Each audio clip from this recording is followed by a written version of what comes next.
you've searched on Amazon for needle felting wool, you've probably seen these packs containing lots of assorted colours of Merino Roving wool for a very reasonable price. And you've probably wondered, is this wool any good? Can I really needle felt with it? Do you get a good variety of colours, or will it be a waste of money? So I've bought one to find out. Stick around to the end to see a sneaky peek of what I made with this wool. So let's get started. Well, the first thing I noticed when I started using this wool was the texture. It's not quite as soft as the merino wool I bought from specialised wool suppliers like Heidi Feathers. The description on Amazon didn't mention a micron value for this wool. The micron value is basically an indication of how thick the sheep's wool is. So if the listing doesn't mention a micron value, you're risking getting a wool that's coarser and feels more like a wool your grandma might have knitted you a jumper with. A bit more scratchy, if that makes sense. The Heidi Feathers wool I bought is 21 microns. It's also referred to as 70s, which is quite fine, but you can get even finer than this. I'm feeling this wool from Salidi, I think that's how you say it.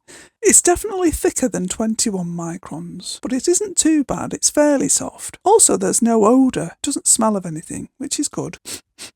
And I haven't found bits of foliage or debris in the wool, maybe the odd tiny bit. But if you are considering buying these kinds of packs, do check the reviews of the product beforehand. I did notice that some reviewers found quite a lot of bits and debris in their wool, so other packs might not be as good as this one. Please click the like button if you're finding this video helpful. This will tell YouTube to share it with more needle felters like yourself. Later I'll show you what this wool is like to needle felt, but first let's look at whether it's a good price. The pack I bought was 45 different colours of merino roving wool, 3 grams of each colour. I'll put a link to this pack of wool in the description below, and a link to the very similar one I found on the US Amazon site. By the way, I'm not sponsored by anyone, so these are my honest opinions, but I am an Amazon affiliate, so we'll get a very small commission if you purchase something through one of the links in the description. If you do decide to buy this pack, I'd really appreciate it if you support the channel by buying through these links. At the moment you can get this 25 gram pack of merino roving wool on Amazon from Heidi Feathers for £4.99 or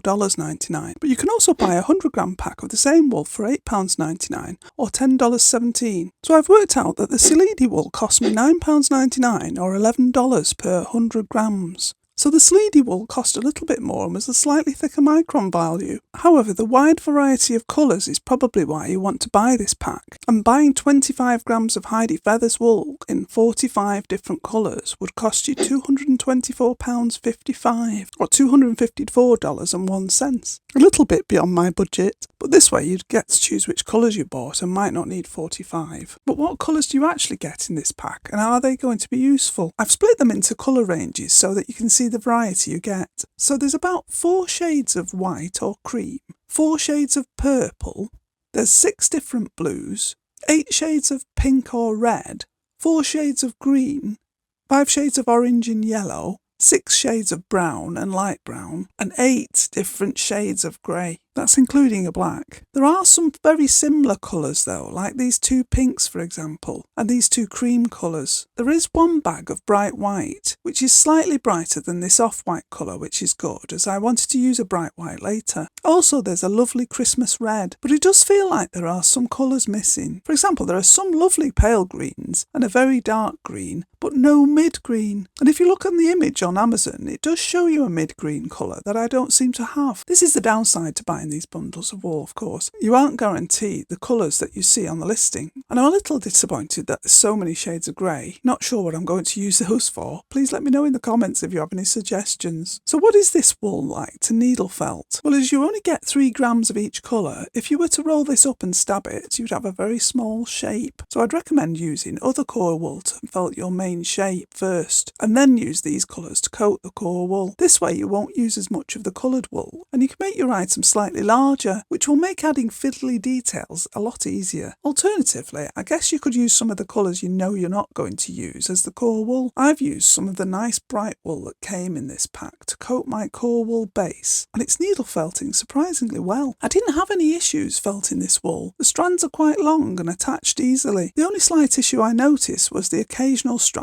seemed thicker and didn't want to be felted down. Stay down. No, ugh, no, I don't want to stay down. but once it had been sufficiently stabbed and trimmed, it looked fine. But what about using it to needle felt long fur or hair? Well, I tested that out too. Can you tell what I'm making yet? So I took some of the bright white wool that was in this pack and pulled some strands from it, which seemed really quite long.